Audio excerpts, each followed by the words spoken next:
Thank you for having me. So Heimtextil 2023, we started with, I guess, no expectations. There was no pessimism, no optimism. It's been a while that we've been able to come and display multiple breaks due to COVID. So when we came in, it was basically, we were hoping for the best. Industry had already been going up and down and demand reduction all over the world. And we wanted to see what the effect will be for a medium term. In short term, I understand things are haphazard and retailers have a very challenging time ahead of them. But we found it to be very, very amazing. The first day was fabulous. It was actually very, very strong. And due to that, I think the first day set the pace for the whole 3-4 days that we've been here.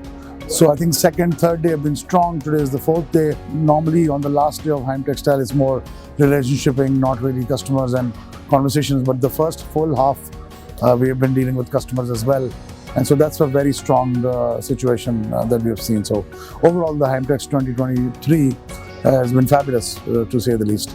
I'm not really sure what other halls have experienced. I can speak for the Asian hall, especially 10.2 where we are standing. This was buzzing all 3 days, top to bottom.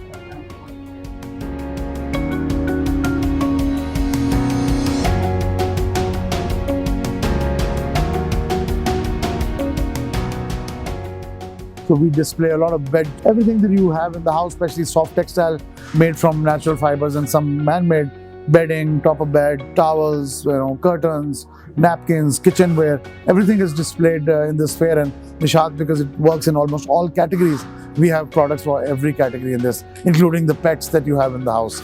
So that's something that we've displayed all of them, but strongly because the newest division we have is the terry and towel business. So bathrobes and towels have been displayed more prominently this year than anything else, but everything else is sustainability has always been part of our business. It's just that people want to talk about it, so we market it more.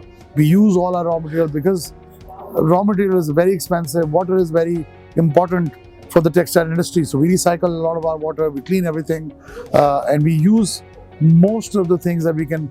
Pre-consumer waste, everything, nothing is sold. We all bring it back to our factories, and for that reason, we have all kinds of technologies using as much material back into our spinning and then weaving. Being a vertically integrated company, it's easier for us to do. For people who are not starting from the beginning, it is a difficulty. But we are giving back to all aspects. I mean, even the water we clean, we actually clean it and then give back to the land that's around our factory. It actually is an agricultural land, and they grow crops there. So they get very good water controlled by the nutrients that the crop needs. So that's the benefit we do for our people who are around our factory. So that's something, so we're part of the ecology that where textile companies, especially our factory, exists. So sustainability has been our mantra for a much longer time than it's been popular for.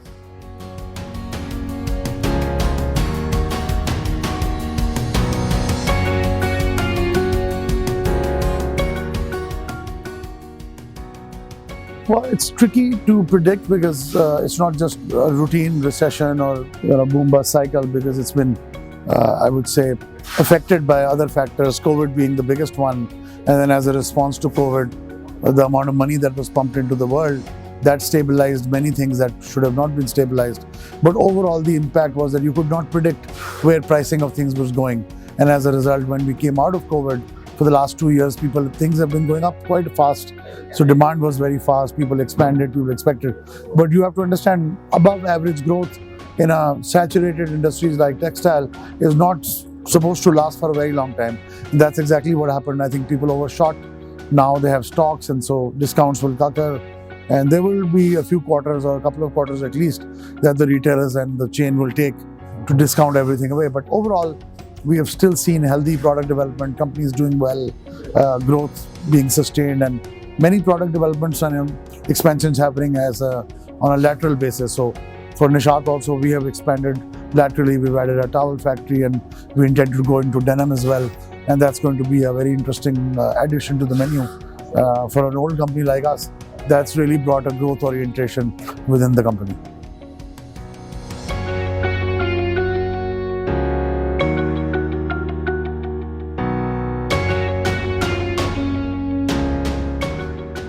The way it affects an export company is different from how it affects a locally producing company. So Import definitely is affected, but our import portion is much lower than many other companies. Our export is much higher. So we, on average, only 35% of our export has to go towards import.